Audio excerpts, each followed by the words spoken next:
Hey folks, and welcome back to our next computer side chat, where today we're going to start looking at the 27 amendments. And we're going to break this down piece by piece, section by section. And today we're going to be starting with the Bill of Rights. So let's go ahead and dive right into things. So our essential question for today is going to be, in what ways does the Bill of Rights protect the life, liberty, and property of American citizens? So just a real quick review. What is the Bill of Rights? Apparently Bill or Rights. What is the Bill of Rights? The Bill of Rights is the first 10 amendments to the Constitution. And those first 10 amendments are specifically geared at protecting the natural rights or life, liberty, and property of American citizens. So hence the essential question. By the end of this, my hope is going to be that you're going to be able to point out specific examples of how each of those three natural rights are protected. So let's start going amendment by amendment and break down these first 10. All right, so the First Amendment. Now, you are probably familiar with a lot of these amendments and what they say from middle school. We're going to go into a level of depth that you probably did not go into back then with a couple of these in particular. The first of those being the First Amendment. So let's break down all of the things the First Amendment talks about. So number one, the First Amendment deals with the freedom of speech. This means that you may say what you want with a few exceptions, and that you do not have to worry about being punished by the government.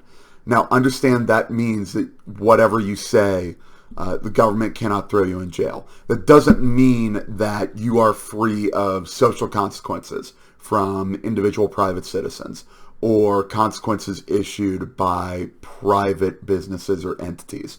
That's something we'll talk a little bit more about later in the year, but understand that freedom of speech only deals with freedom from government-issued consequences for your speech. Next is freedom of the press. And this means that the press or media cannot be interfered with or be punished for their coverage by the government. Third is freedom of religion. Individuals are free to practice whatever religion they so choose. Number four, freedom of protest. Citizens are free to freely protest against the government and government decisions without fear of reprisal or punishment from the government. Fifth and final freedom is the right of petition. This means that citizens have the right to petition the government with grievances that they have against the government. This can be in the form of an actual petition to try and get the government to change course on certain things, or as we'll talk about when we get to elections, add things like issues to the ballot at the state level. Or this could also deal with filing a lawsuit against the government for a wrongdoing. So those are the five freedoms that we associate with the First Amendment. But there's also another important part of the amendment that we want to talk about. And that is what are known as the Establishment Clause and the Free Exercise Clause. And this is where we get that term separation of church and state. So what these clauses say is that the government may not make laws favoring a specific establishment of religion or pass laws that hinder or outlaw or punish the practice of a specific religion. In other words, the government cannot name an official religion of the country and then throw people in jail for not practicing that religion.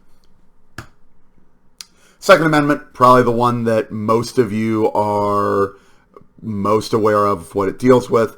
Second Amendment essentially deals with the right to bear arms, or in more common speak, the right to own guns.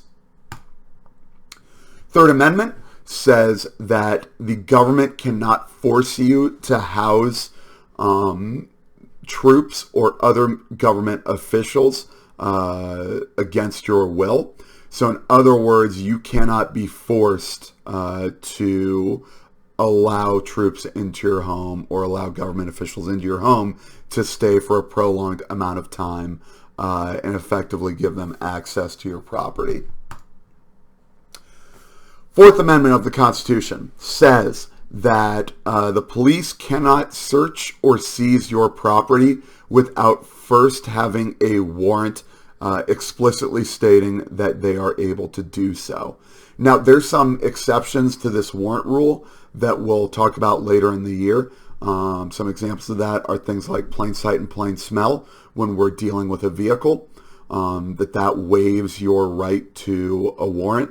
Also things like consent waive your right to a warrant. In other words, if an officer asks you, can I search your car, and you say yes, you have waived this Fourth Amendment requirement. Again, more on that later in the year when we get into the judicial branch and individual rights. All right, Fifth Amendment is the other really big one where we're going to break down the individual parts of it. And there are going to be 5 things here in particular that we want to know. So the first part of the Fifth Amendment is known as the Grand Jury Clause. Basically what the Grand Jury Clause says is that you cannot be accused of a crime or indicted for a crime unless a grand jury has determined that there is enough evidence to prosecute you or accuse you or indict you of that crime. So in other words, if the government wants to charge you with the crime of murder, before you actually are put on trial for that, you will go to a grand jury trial. That grand jury will not decide whether you're innocent or not. All they are determining is whether there is enough evidence that it is reasonable that the federal government wants to pursue a charge against you for that crime. If they determine there is enough evidence that it seems reasonable to put you on trial for this, then you will be officially indicted or accused of that crime, and that's when you will go on trial and have a chance to prove your innocence or be found guilty. So that is the Grand Jury Clause. Next is the Double Jeopardy Clause, which says that you cannot be accused of the same crime twice. You cannot be put on trial for the same crime twice. Now understand, this does not mean that if you are charged with murdering someone and you're found innocent of that, you can never be charged with murder again. We mean that you cannot be charged or put on trial multiple times for the same crime or accusation. So if you are found innocent of murder and then end up murdering someone else, you can be put on trial for that second act or second crime. Self-incrimination clause. So this is where the term plead the fifth comes from. What this means is that you cannot be forced to incriminate yourself or testify against yourself. This means you can't be forced to answer questions that could be damaging towards your in a court of law. At any point, you are able to plead the fifth to these incriminating questions. This is due to the fact that it is the job of the state to prove your guilt when it comes to a crime. It is not your job to prove it for them. It is your job to prove your innocence. So you cannot be forced to incriminate yourself in a court of law. Next is the Due Process Clause. We've talked about due process before. Basically what this says is that you are entitled to due process of law if you are accused of a crime. So that means you are entitled to know what you are being charged with and who is accusing you of that crime. You are entitled to a trial by jury.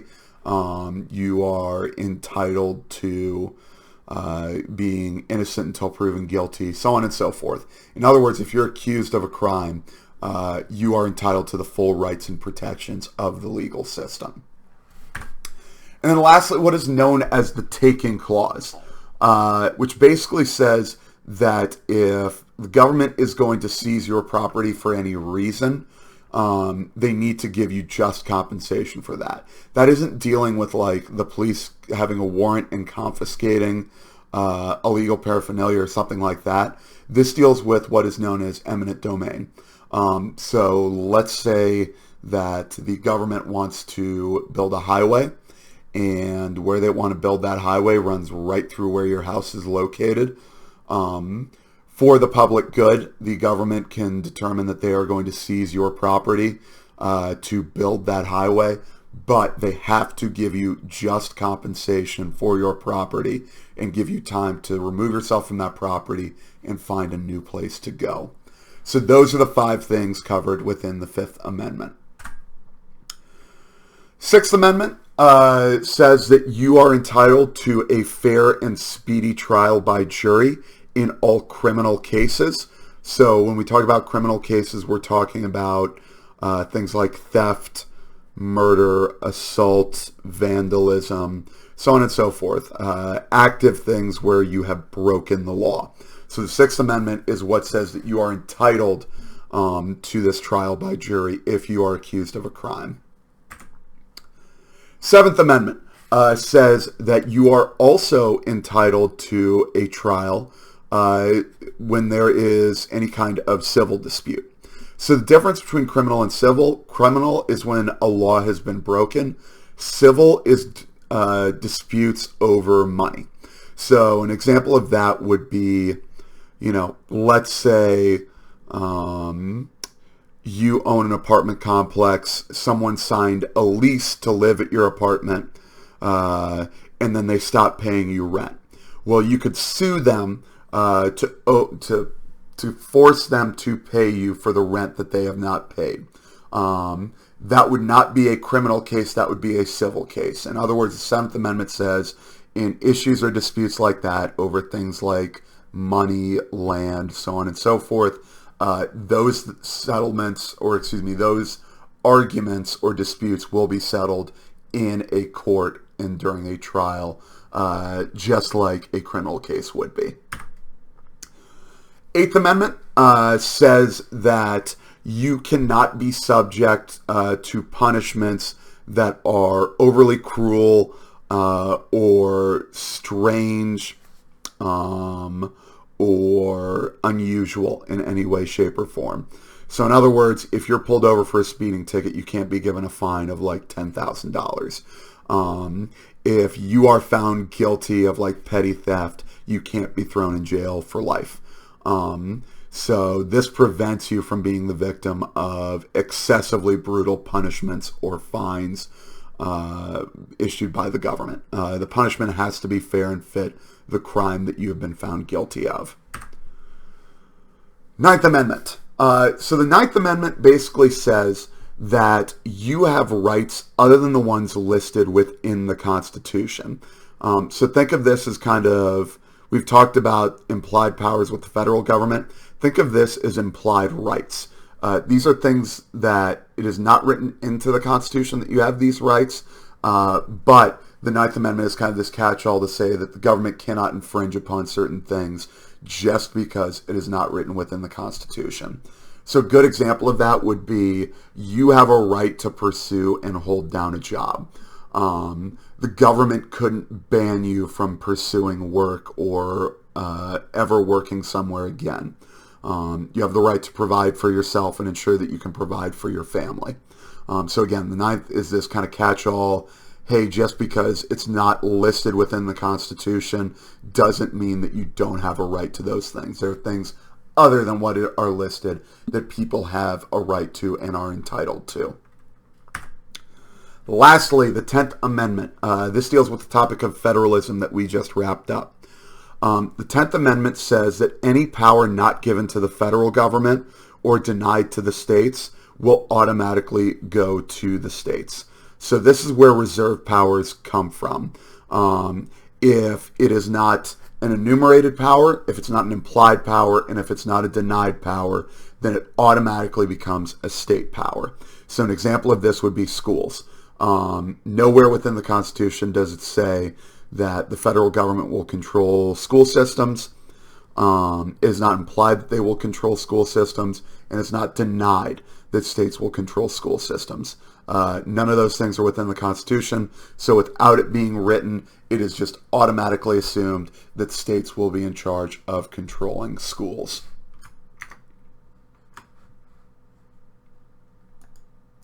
All right, so that wraps up this set of notes. I know that was kind of a really quick run through of the amendments. But I want to throw everything at you before we start to break it down and dive into these a little bit more depth and see what their real world application looks like. So go ahead, write your summary and any questions that you have. Tomorrow we'll come in, we'll discuss it, we'll take our quiz and move forward from there. Have a great night.